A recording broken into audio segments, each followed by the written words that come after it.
let's flip a coin.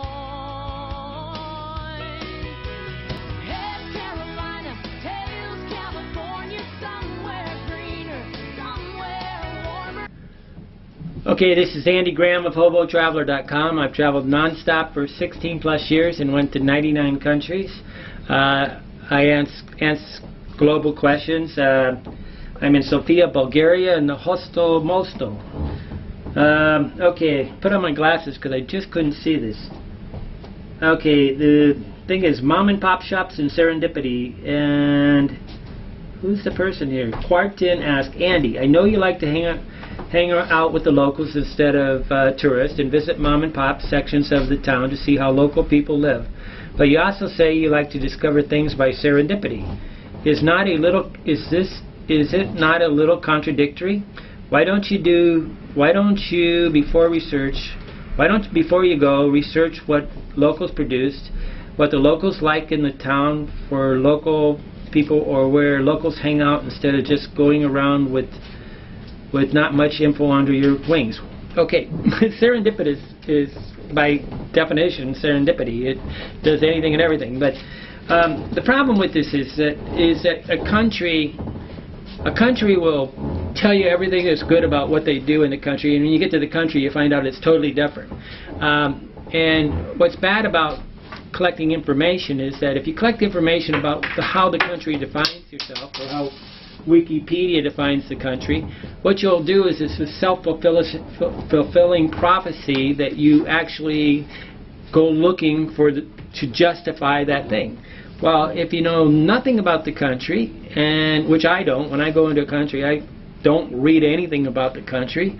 I don't really, well, I've been to too many countries to really care about any one country that much, and I just discover what the country is by obvious. If you see like the last 6 countries I'm in, there's borek, this type of food, and there's bread shops everywhere. Okay, so they obviously eat a lot of bread, sausage, and things. I can see what they do. Now, the bad part about what I've been doing in the last 6 or 7 countries is I'm in a tourist area, which is not the normal people. But serendipity is not planning, and what I refuse to spend my rest of my life studying to go to a country to see something that I really am not going to remember in the first place. There are, what I did the other day in, where was I at? I was in Macedonia. I asked the hostel owner, tell me the one thing that nobody should leave this city without knowing. And he said, oh, there's too many things. And I said, that's not true. There's only, in any given country, there's really about 2 things that are really special, which is normally the World Heritage Site things, or the, UNESCO World Heritage things. Those are probably the special. If you tell me to go look at a church, I'll say I saw 1,000 of them. If you go to a museum, I said 1,000 of them. There's things that are just not unique to the world. But there are things that you can do it. But I start this all out by reading Wikipedia and then seeing if they say something that sparks my interest. But I really don't care what is special in somebody else's mind. I only care what is special in my mind, because it just isn't, it's almost a disease in America that we have to constantly be educating ourselves. If we're not educating ourselves, we're an idiot. And that to me is an idiocy thing, and there's an art form to just being content, enjoying life serendipitously.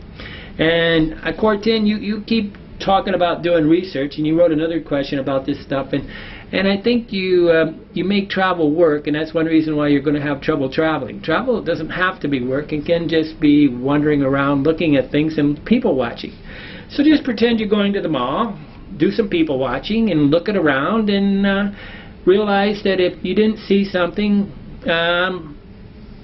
nobody really gives a shit in the first place. People don't.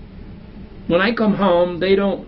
First of all, they don't want me to talk about the last 10 countries I went to, because all they think I'm doing is bragging. So I never hardly talk about the places I've been with people at home. But I don't go home and stay long enough to talk about these places. And the only one that would care is the people that have gone to the same country, right? If they've gone to, you know, Macedonia, yeah, we could talk about Macedonia, but it's just not, in my opinion, the pleasant way to travel when you study the guidebook. I think what you're doing is you're being a lemon and you're traveling just like everybody else.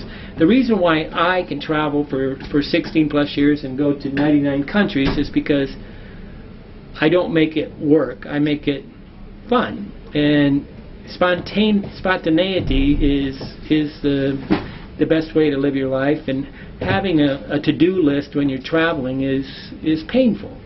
Okay, Andy Graham, Hobo Traveler in Sofia, Bulgaria. You can subscribe to this by going to hobotraveler.com and clicking on Andy's blog and putting your email in there, and then you can follow me for the next 3 months in Europe. Thank you.